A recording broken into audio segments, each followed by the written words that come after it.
Gladwell said, the stories of the smartest people in the world have not been heard, have not been written. Our Impact series today will be featuring third-person reports on one of Nigeria's most accomplished icons, Aare Afe Babalola. Impact series will be digging into the lives of very successful people amongst us, but not just very successful people who touched the lives of others. And the best way to tell the story of greatness is sometimes not to ask the individual. It is to ask those associated with him. Because when you tell your own story, sometimes you appear like you're sounding off. You wake up, you write a beautiful line, you post on X. A lot of people don't see it. You write beautiful lines, you post on Facebook. A lot of people don't see it. You're smart, you're intelligent, but why is the world not pushing you forward? Why are you impacting your environment and nobody knows? Who will tell your story if you don't tell yours? Today we commit to telling the story of greatness.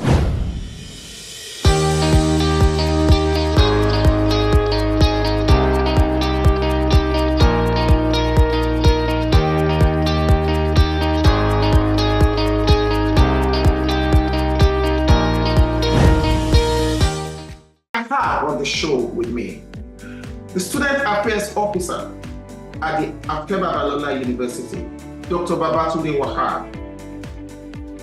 I have on the show the CEO Special Duties at the Afe Babalola University, Mr. Ayo Fajana. These are very close associates to Aare Afe Babalola, and Aare Afe Babalola has graciously approved that he tell us his story.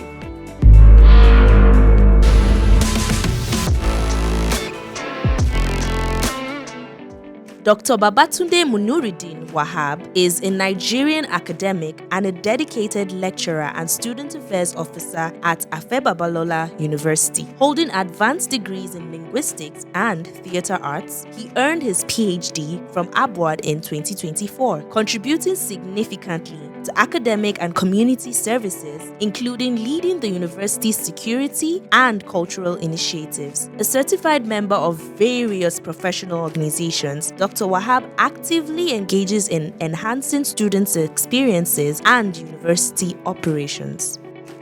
Mr. Vincent Ayo Fajana is a distinguished administrator, author, and cultural advocate who currently serves as CEO Special Duties to the founder and chancellor of Afe Babalola University. With a diverse background in psychology, law, journalism, and conflict resolution, he has been very instrumental in promoting Nigerian culture and heritage through his Center for Culture, Renaissance, and his amazing publications. Welcome back. Again, my name is Akin Fadeyi. The program is Impact Series. Dr. Babatunde Wahab, in reading Aare Afe Babalola's autobiography, Impossible Made Possible, there is something that jumped at me there about his childhood. Somebody prevented him from going to secondary school. And that's correct. And today he's a lawyer, a very successful one at that. Yes. Can you give us a little bit of insight into this? He didn't attend any formal secondary school. He didn't. And not that he didn't pass his primary education to proceed. Like I told you earlier, he passed. But due to some human factors, let's put it that way, because some of us are pro-polygamous. So the father who gave birth to Afe Babalola, Afe Emmanuel Babalola himself, he has a Christian name. His Christian name is Emmanuel. His father's name is Joshua Ogumbi. So he became a Christian around the time that Afe Babalola was born, not that they were born Christians. So the missionary efforts on primary education and health facilities were what propelled the old man to send the little Afe Babalola to St. Paul Anglican Primary School, Odoado in Ekiti State now, to school around that time. So Afe obtained standard 6 education, which they spent 8 years in primary school, but they are going to obtain what is called primary school living certificate, called primary 6 certificate, whereas they actually spent 8 years in the standard of primary school of then. So when he passed from that stage, he was given admission to a secondary school known as Christ School, Ado. That school was established in 1929. It is still there. It's by the roadside. You can see it. The school is there. But because of the second wife that his father inherited, the name of that wife is called Omoti. So this second wife gave birth to a little boy called Marcus. And this Marcus was not even up to the age of primary school, not to talk of secondary school. And the woman insisted that if Afe must proceed to obtain a secondary school education, the amount of money spent on school fees, the amount of money spent on feeding, because in those days they were all boarders. Nobody was going into a day secondary school. So such amount of money will be paid to his little son, Marcus. And the poor man, who was a farmer then, said, well, there's no way he could afford such condition. And he told the woman, if your own son too get to the age of going to secondary school, he won't go, because I'm not going to sponsor this one in a secondary school. The woman said she was satisfied. And that was how the dream of Afe to proceed to Christ School Ado was truncated completely. So Baba Aare Afe Babalola SAN never had any formal secondary school classroom education. Aare Afe Babalola eventually, when he got the information, he started private studies at home. He used that information. He wrote his Cambridge O-level. He passed. They normally take them to British Council in those days to sit for the examination. But just something like correspondence diploma.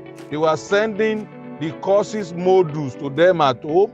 You are going to study privately at home, but during examination, you go to British Council to sit for the examination.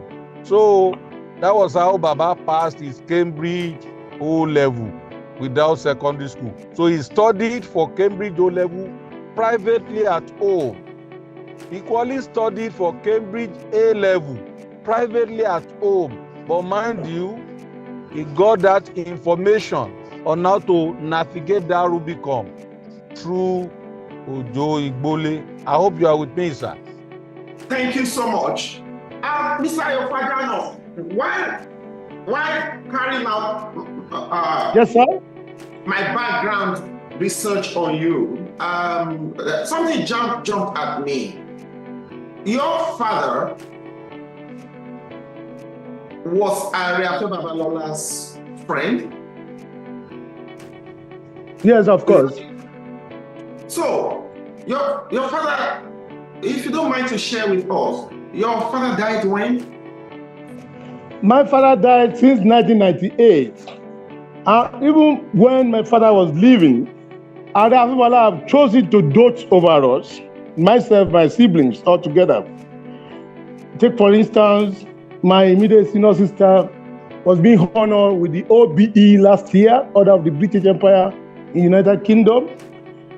The founder, Aare Afe Babalola, graciously foot my bill, barely all the cost of my traveling to attend the function. So that is to confirm to you that we shared a very good family background and relationship. Even when my father was living, he took it upon himself to give us very good education. I remember we used to go to Ibadan to pick some of our allowances when we were in the secondary school, even when my father was alive. That reminds me quickly on page 296 of Impossibility Made Possible. I wrote on the 17th of May, 1987, when I was in part 3, to appreciate his efforts, his assistance to my late father on our education. And Baba published the letter so many years after. Page 296 of Impossibility Made Possible is biography. I wrote a special letter to thank him when I was in part 3, to thank him specially for all he has been doing for us, myself, my siblings, on our education. This and many others are the prime fountain of my respect for the founder. Imagine if in future Aare goes and Mr. Fajana now started writing 15 things Aare did to me that the world does not know. Who is reading? Okay. That's why it's good to celebrate people while they are alive. Dr. Wahab, Yes, sir. I'd like you to share with us one or two episodes of your close interaction with Aare Afe Babalola and its impact on your own personal life. Aare Afe Babalola, he has reinvented me positively in 2 ways. Number one, when I joined the university in 2011, the degrees with which I was given the job opportunity were in linguistics and theater arts. And throughout the programs of the university for the first 5 years, when I spent close to 7 years, the old man called me. If you can't see what you like what you are seeing, change to something better. That was when I was introduced to Intelligence and Security Studies Department. And I started another PhD in Intelligence and Security Studies Department. Today, the rest is history. I've obtained a PhD in that department. That is academically. Me and Mr. Fajana, we have something in common. We are both farmers. We learned, let me be precise, learned my farming techniques, farming orientation through Aare Afe Babalola SAN. Aare Afe Babalola is the largest farmer of mango in the southwest here. He owns a mango plantation. Aare Afe Babalola that you see has more than 1 million standing trees of ticks and melina as we talk. And there's so many other things. But when I saw one of the skills of the old man, I started on a small scale with plantain plantation. Today that I'm talking to you, in addition to my teacher's stipend here, I'm a plantain and banana farmer in Ibadan. And what I see there is enough to make me beat my chest that Aare Afe Babalola has made me. On the 24th of March, I think 2023, Aare Afe Babalola donated 10 million pounds to King's College, United Kingdom. Isn't it? Yes, of course. Now, he donated that because he wanted to develop the African Learning Center at the King's College in London. And Nigeria's media celebrated him. Afe Babalola donates 10 million to UK College. Afe Babalola, I saw it in cable, I saw it in Premium Times, I saw it in several newspapers. But King's College, when they will report it, they just said, King's received 10 million pounds donation to empower young people in Africa. In the writer, they did not topicalize Aare Afe Babalola's name. They just said King's received XYZ amount to empower young people in Africa. I found that offensive. Because if Bill Gates donates 10 million pounds to King's College, it will be all over. Bill Gates donates 10 million pounds to King's College. And you can begin to mention donuts around the world. When they wrote that topic like that, and Nigerian media actually put up a show for their own, mentioning his name, do you think King's College underreported Aare Afe Babalola? I actually read this very newspaper, and the way it was being reported wasn't good enough, at least to encourage a prospective donor. But Afe Babalola is on rough foot, as he must have been doing this out of free volition, not for any ulterior motive or pecuniary interest that may be attached to it thereafter. Let me give you an insight to his nature. Early this year, the palace, King's Palace, Buckingham Palace in London, sent a letter to him inviting him to have a chat, to have a meeting with King Charles in London. But he vehemently refused for reasons borders on one or two things. But for any other African leaders, you just take it as a pride. Oh, I'm going to see King Charles. Oh, I have to dine with King Charles, this and that. So it's not a kind, as I've mentioned earlier, he's not easily cloned. Baba is man of his own conscience, a man of his own action, and it's been driven by the ideas of change by all means. On the 25th of April 2024, lawmakers in Ekiti, two lawmakers actually proposed that they should have an Afe Babalola Day in Ekiti. But lawmakers in Ekiti rejected this bill. Can you tell us some of the things Aare Afe Babalola has done in Ekiti State that must have prompted those two lawmakers who proposed that there should actually be an Ekiti Day? This question will be twofold. Why would you think some lawmakers, many of them who are much younger to Aare, who must have felt the impact of Aare's contribution to education in Ekiti State, why do you think they will reject to have Aare Afe Babalola Day? Well, who is hurting? So first, mention what you think he has done in Ekiti State as a towering figure, and then you can speak to why do you think anyone will reject actually having Aare Afe Babalola's Day. Over to you, Dr. Wahab. There is a popular philosophy that a prophet doesn't have reputation in his hometown. Such is what we have found. The name Afe Babalola, even throughout Nigeria, when people are seeking to convince their children the importance of education, they make example of him. One day we were traveling down from Calabar to Aare Ekiti with the university bus. We went to get some stationery from Calabar, Cross River State.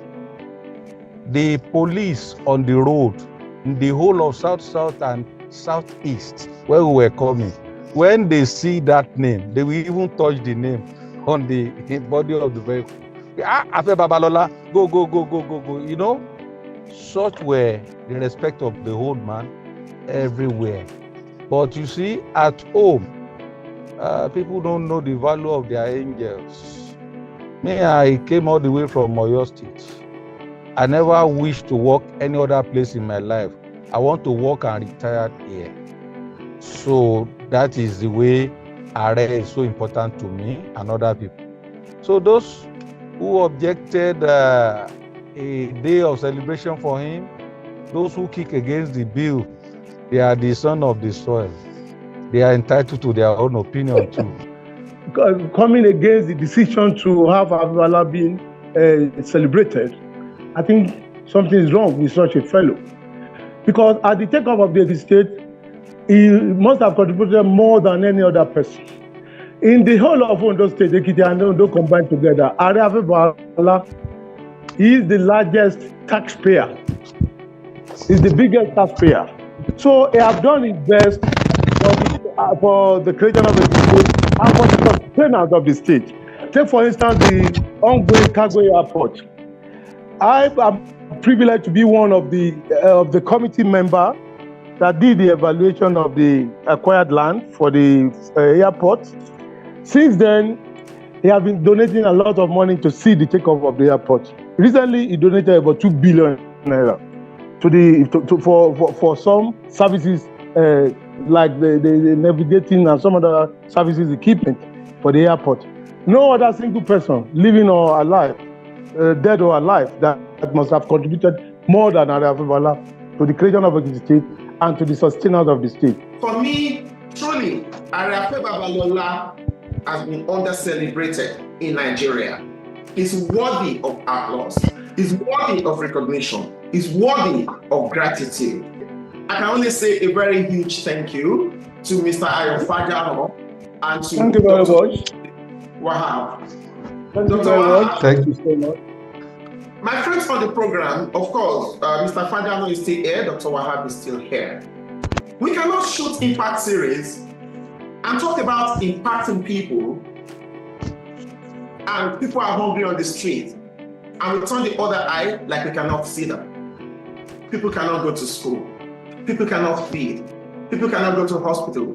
People cannot do a whole lot of things. Nominate 6 families that you know. 6 families that you know. It could be the family of a roadside mechanic in your neighborhood. Let it just be someone that you know, that I know this person, I know this family, they are struggling. And the reason I say you should nominate is this. If we tell people, drop your account numbers, drop your name, one person might drop 3 different account numbers that belongs to him.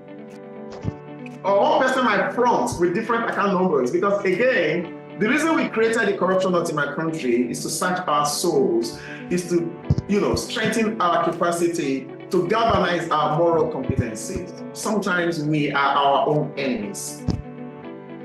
So, I'm not able to tell people, oh, if you're watching this program on YouTube, drop your account numbers. I don't want me to drop my account number, then I use someone else to drop another account number for me, and then to drop another account number for me. But I depend on my friends. Nominate a family that you think may be in need, that this family will be in need, and some token amount of money will take care of something for them for this week. The way to touch lives is not complex. We don't have to write documents upon documents. We don't have to go through processes upon processes. We just track on this simple note, and we can fine-tune the processes to get better as we move forward. I'm looking forward to one day we'll be able to feed 100 families for a week. I'm looking forward to one day we'll be able to feed 50 families. We'll be able to feed thousands of families. We have to be our own brothers' keepers. We have to look out for one another. For now, while we're waiting for government to largesse. So, in the next 1-2 minutes, please write a family's name on the chat. Write a family's name now that you think we could support. Once you write it, you put your phone number such that you can lead us to that family. We'll verify, and once we verify, we will support the family. Can we do that now? Please nominate the family right now.